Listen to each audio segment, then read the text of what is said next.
Fish and birds, two very different creatures, but both shaped by millions of years of evolution.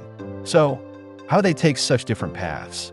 Fish were among the first vertebrates, appearing 530 million years ago. They evolved in water, developing gills and fins to master their environment. Fast forward 380 million years, some fish evolved into land-dwelling tetrapods. Eventually, a branch of dinosaurs gave rise to birds 150 million years ago, trading scales for feathers and fins for wings. Fish dominate the seas with over 33,000 species, while birds command the skies with 10,000 species.